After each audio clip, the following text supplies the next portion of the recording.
Bright Eyes, Chapter 4.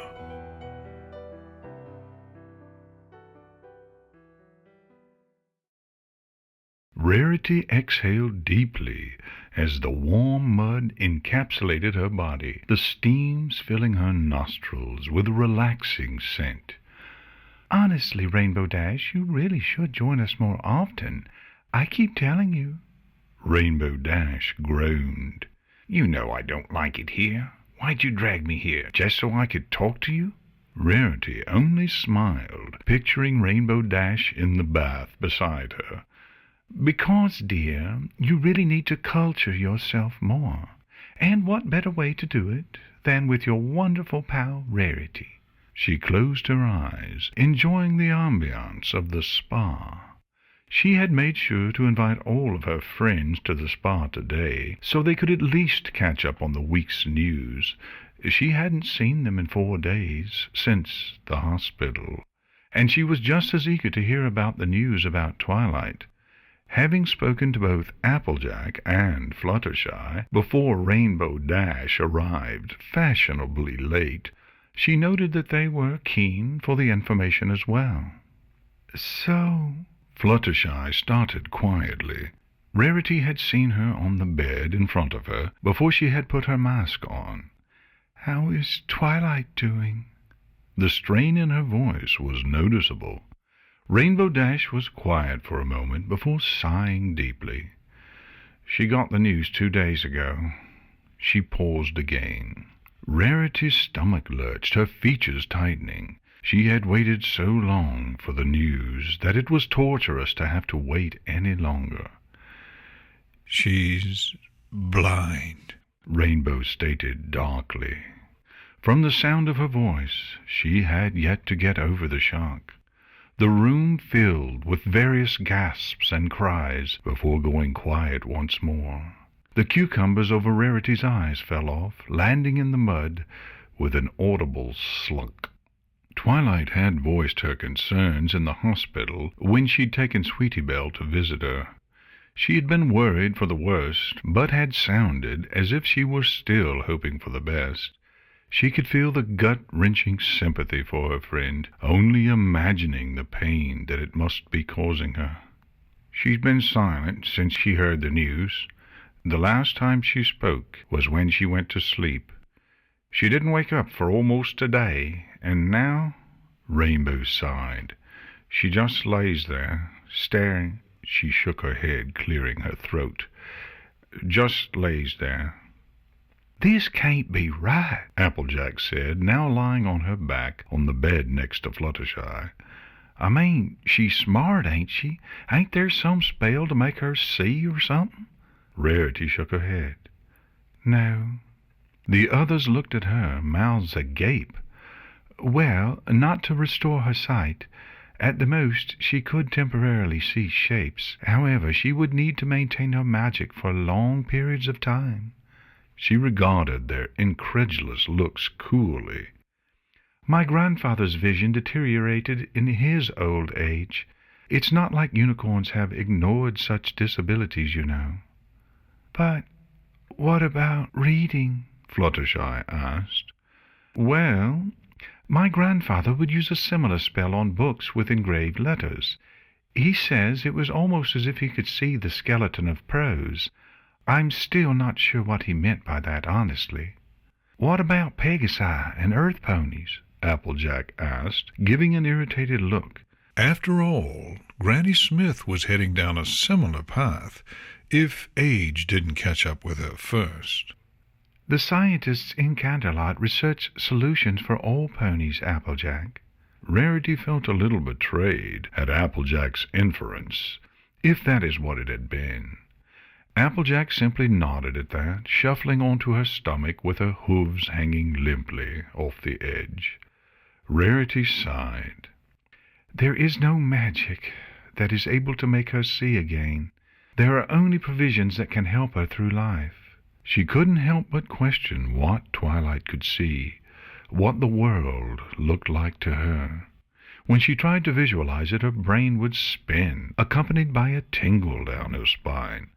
Calling it black seemed unfitting, while void seemed too extreme. The air sat silent for a while as each pony sat within their own thoughts.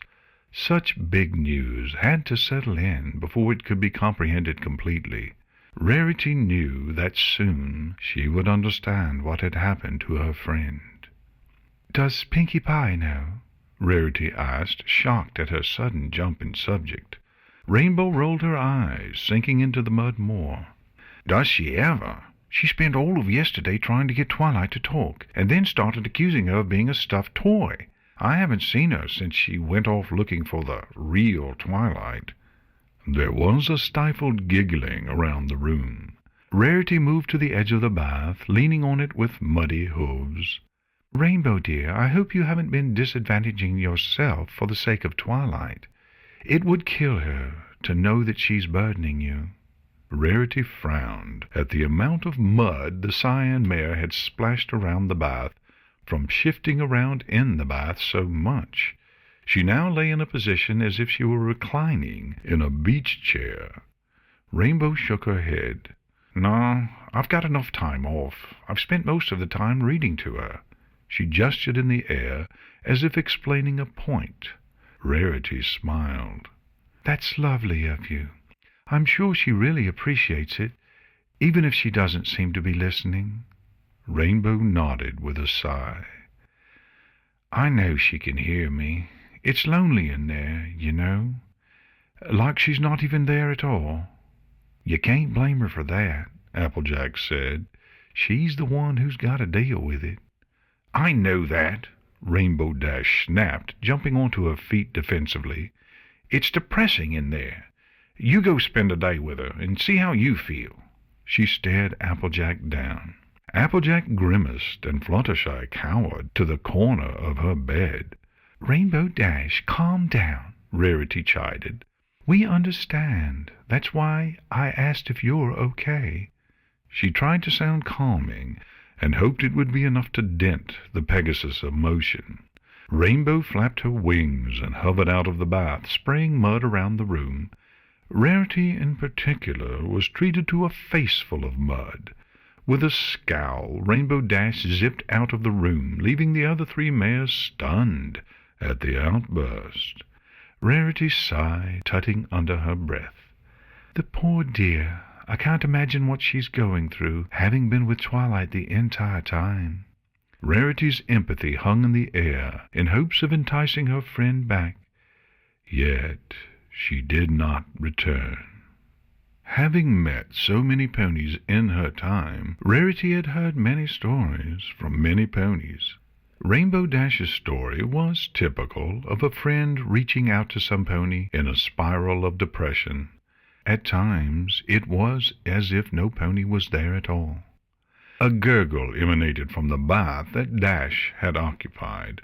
Fluttershy further cowered into her gown, whilst Applejack and Rarity stared at it in disbelief. A form slowly rose from the depths of the mud, its featureless body facing each pony separately, before blowing a bubble of mud. It shook its head energetically, throwing mud over the entire room. "Have you guys seen Twilight anywhere? I know the real her is around here somewhere." Rarity rolled her eyes. "No, dear, she's grieving at the moment. She'll be okay soon." She furrowed her brow at the pink pony. Pinkie had always been the odd sort, but it was hard to believe that she was actually looking for the real Twilight. "Oh, well, I'll have to have a Twilight's back to normal party then. Oh, I'll make her special get-well-soon cupcakes. She'll love them, I just know it. What you think a blind pony wants at a party? They don't see too well, so I guess I gotta find other games, right? Oh, we could have musical games, and guess that sound. It's not a game yet, but we can make one by then." Rarity couldn't help but stare at the pink pony as she continued her tirade. It wasn't so much for what Pinkie was saying, rather it was that Pinkie had just moved on and accepted that Twilight was blind. It was almost admirable that Pinkie had simply added blind to Twilight's profile without any negative connotations. She realized that she had no idea how she would treat Twilight. She couldn't imagine seeing Twilight as a different pony, but now she would need help getting around and doing things. Surely the available spells weren't cure-alls for her condition. Magic was functional. Twilight would need to know who or what each shape was. She'd need doors open for her, or help crossing the street. Twilight wasn't helpless, but she would need taking care of. That much had to be true. Rarity, Fluttershy, and Applejack simultaneously cringed as the smell of various chemicals and cleaning agents filled their noses. The smell of a hospital was very hard to be used to, and often smelled of sick. They exchanged a grimace with each other as they walked to the reception desk. Rarity could feel the anxiousness, fear, sickness, and confusion in the air from ponies not just sitting in the lobby, but from every pony in every room in the entire hospital. The atmosphere stung her senses, bringing her mood down to a low. Gravity seemed to force its weight upon her. She had never enjoyed hospitals for any reason. The white mare behind the desk looked overly bored as she reclined lazily in her office chair, taking careful consideration of filing her front hooves with a metal hoof file. She glanced up to the three mares with an apathetic stare, seemingly waiting for them to talk first. "Hello," Rarity started, trying to ignore the dirty look from the receptionist. "We've come to see Twilight Sparkle. However, we'd also like some information on the various programs for the blind." The receptionist huffed, shifting through the records in front of her. "Twilight Sparkle, room 42. Just follow the signs and you'll find her." She gestured to the large stand at the far end of the lobby. "Information is there." Without further word, the receptionist turned away from the three mares and returned to the delicate task of filing her hooves. Rarity gave her a sour look before wandering over to a stand of brochures, looking through each title individually, mildly curious as to what variety they had. It was an extensive variety, ranging from wing rehabilitation to magic depletion, and even a couple on wild cutie mark syndrome. As she passed over them, Rarity plucked out 3 brochures on dealing with blindness. One for the patient, one for the relatives and friends of the patient, and one detailing certain rights and services a blind, visually impaired pony was entitled. "Excuse me, aren't you Twilight's friends?" A mare's voice sounded behind them, accented slightly with the typical Canterlot sound. Applejack and Rarity turned around while Fluttershy disappeared into the closest potted plant. Behind them stood a blue stallion and a gray mare, wearing each other's teary-eyed and depressed expressions. "Yeah, that's right," Applejack said curiously. "Can we help you?" The gray mare nodded. "My name is Twilight Velvet, and this is my husband, Nightlight." She offered a weary smile. "You've come to see my daughter?" The resemblance between this mare and Twilight was uncanny. Rarity's smile widened. "It's a pleasure to meet you. Twilight has told us so much about you. I remember seeing you at the wedding. I always had wished we could have spoken sooner." She pulled back quietly, coughing quietly into her hoof. "Yes, we've come to see Twilight. We did hear the news." Velvet nodded, her face growing dark as tears welled in her eyes. "You're aware that she's—" The 2 mares nodded. "Yes, I was going to read these to her, so she may feel more at ease," Rarity said, holding up the brochures. Twilight's parents smiled. Whether it was genuine or forced, Rarity was unable to tell. "I'm sure she'll appreciate that. She was awake when we left. The doctor mentioned that this was the first time she had even sat up since she heard the news," Velvet said. "Rainbow told us," Applejack nodded. "Good to see she's getting up at least. I'm sure she was glad to see you." Nightlight shook his head. "No," he spoke with a deep voice. She was surprised to see us. She was unaware that the hospital had notified us of her condition. It was as if she didn't want us to know. Rarity raised a brow. She didn't? Why on earth would she not want her own parents to know? That didn't sound like Twilight at all. They were her family, and yet she had not intended to tell them? I believe it has to do with how close Shining Armor is to Princess Celestia, Nightlight replied factually, standing tall. She continuously mentioned that we are not to tell the princess of her condition. Granted, that is quite an absurd notion. However, he mused, Twilight has always been like that. You don't say, Applejack said sarcastically. Rarity rolled her eyes. It would make sense for Twilight to be worried about such a detail. She had hoped that Twilight could have learned by now that Princess Celestia was far too kind-hearted to throw a pony aside purely because of a disability or a minor mistake. It struck her as odd, however, that Twilight's thoughts did revolve around the princess as such. Twilight has said she'll learn to adapt to a new life, Velvet said with a sigh. Rarity smiled lightly. That's a good thing, isn't it? Velvet nodded. Perhaps. Rarity restrained herself from prying further. The mare seemed as if she was about to burst into tears again. Perhaps we should return home, dear, Nightlight prompted. We have a long journey home. He offered a smile to the other two mares as he draped a hoof around his partner's back. It was a pleasure meeting you, Velvet said with a smile before turning away. The pair walked out of the hospital quietly, leaving Applejack and Rarity beckoning a mud-covered Fluttershy out from the pot plant. Rarity opened the door slowly, peeking into the quiet room. Twilight was hunched over the side of the bed, her back towards the open window. Today had been a particularly glorious day outside. Twilight's ears twitched slightly as her friends filed into the room, standing around her. "Twilight, dear, it's us," Rarity said. "Us?"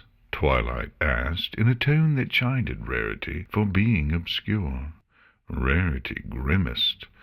"Applejack and Fluttershy," Applejack offered, bringing Fluttershy forward with her hoof. "We figured we'd come and visit you today. You're due out any time soon, ain't you?" Twilight grunted in response and then nodded.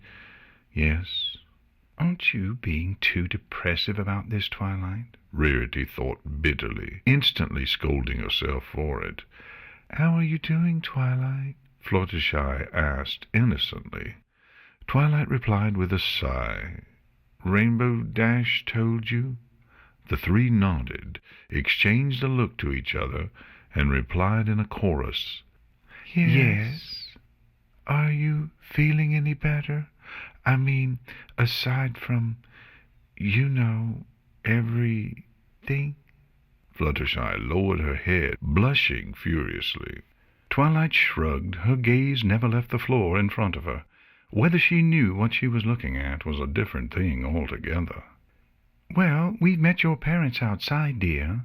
It was lovely for them to come all the way from Canterlot to see you, even for a while. It's a shame we don't have a hotel in Ponyville, isn't it?" Twilight nodded. "I should have told them myself, but I'm glad they came." Rarity smiled. Twilight loved her family, as it seemed. Based on what Dash had told them, Twilight had made an improvement after her parents' visit. Rarity could only imagine the pain she felt, having realized she hadn't told them, or perhaps had decided against doing so. "Where's Rainbow Dash?" Twilight asked, finally raising her head.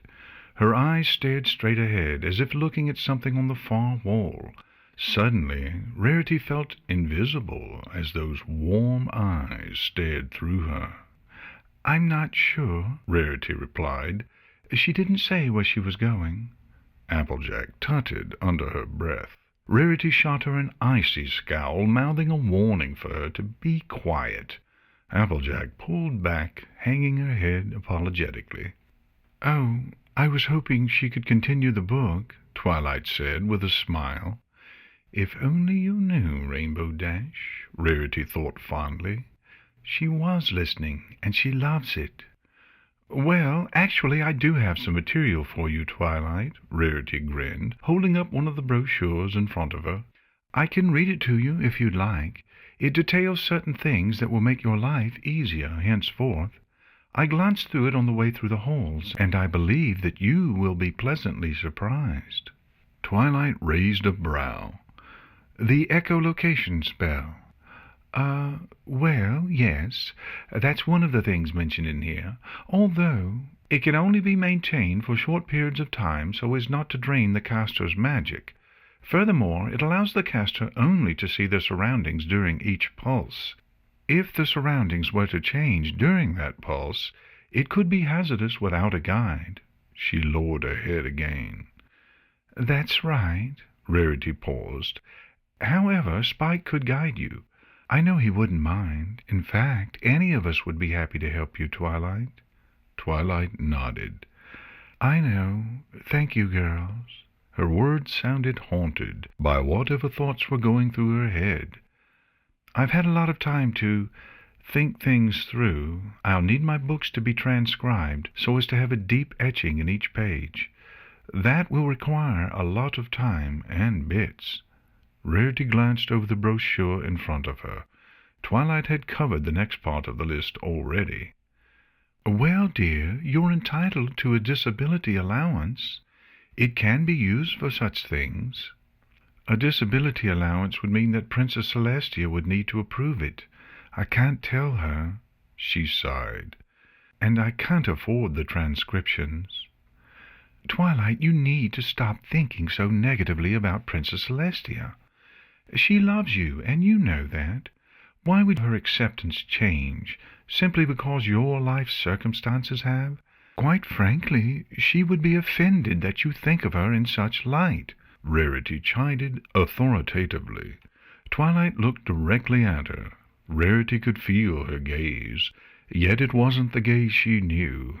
Twilight's eyes no longer held a warm and soul-filled smile. It had diminished to something different.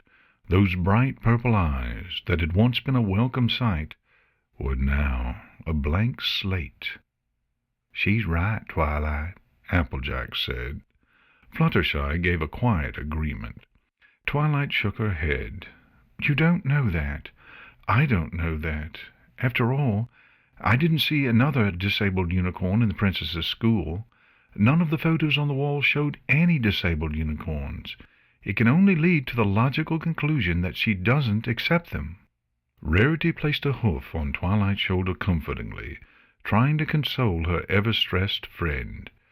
Dear, you know that's not true. Have you considered talking to her? Ask her in a letter if there have been any disabled ponies in her school. She's too smart for that. She'd see right through it. Thank you, but I know what I'm doing. As long as Princess Celestia doesn't know I'm blind, everything should be fine. I know it. Rarity looked to Fluttershy and Applejack for support. Both frowned at her, just as stumped. In any case, dear, we're here to support you. Pinkie's already organizing to throw you a party. Twilight's incredulous look spoke volumes. I don't know either, Rarity said, with a shrug. The four mares sat around, now only idly chatting between each other. Rarity had moved the conversation along to the goings-on around the boutique, for any form of conversation. Now they spoke of anything they could think of, simply trying to bring normalcy into Twilight's life. Twilight had taken to talking more than when they had first arrived, and had even managed to giggle once or twice during the conversations. She reclined on her bed lazily, staring towards the ceiling as she joined in the conversation every now and then. To Rarity, that was the best she could have expected from Twilight's present condition, and it was nice.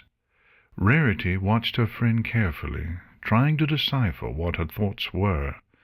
Outwardly, Twilight seemed to be trying to cope with everything, yet her voice betrayed her with a sense of pain, confusion, and fear.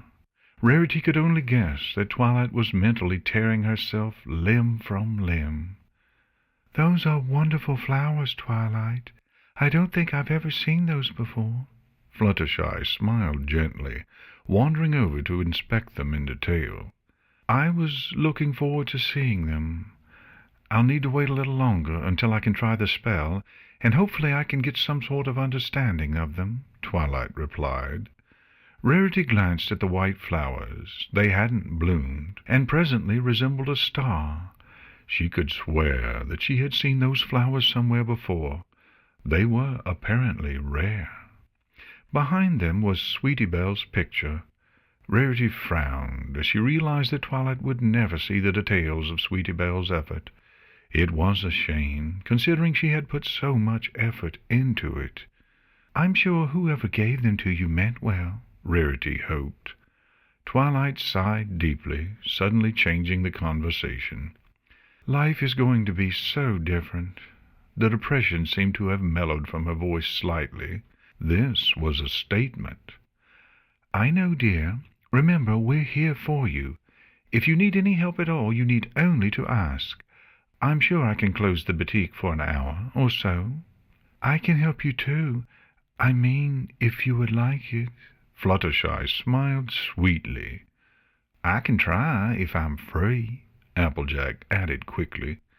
Twilight smiled and nodded. "Thank you, girls. It means a lot. Did the brochures have any information about living with some pony like me?"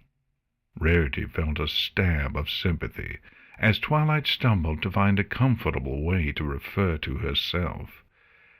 "Actually, dear, they do. We have a whole brochure on what we can do to help out, as well as things that you'll be able to do for yourself, given the right amount of time." Despite this, Rarity still wondered just how much help Twilight would need. She was unsure if she was truthfully able to be there whenever her friend called. "Can I continue my life without directing it to helping Twilight? That's what Spike is doing, isn't it? Perhaps he'll be able to help enough without any of us needing to be his assistant." "You know Spike will do anything for you, right?" Applejack prompted with a smile. "He's looking forward to you coming home." "I know. I don't want to burden him, or you, or any pony. I'm sure I can manage to do things on my own soon enough." Twilight's hopefulness broke halfway through the sentence, her voice returning to the darker tone it had carried since their arrival. "Her mind must be an absolute mess," Rarity thought concernedly. "What am I going to do with myself when I return to the library?" Twilight questioned. "I don't have any transcribed books, and no materials that I can study." Fluttershy, Applejack, and Rarity exchanged glances with each other, seemingly unable to answer the question. Rarity furrowed her brow, thinking for a moment. She brightened as the light bulb in her head flickered on. "I'm sure you have something, dear," she said, trying to keep her voice level. "However, I think I forgot to lock the laundry in my pantry this morning before I left the house. Silly me. I should best go and do just that before it gets too late. I'll come by again tomorrow, Twilight." Without a second to engage in farewells, Rarity found herself rushing out the door, barging through the hospital, intent on her new idea.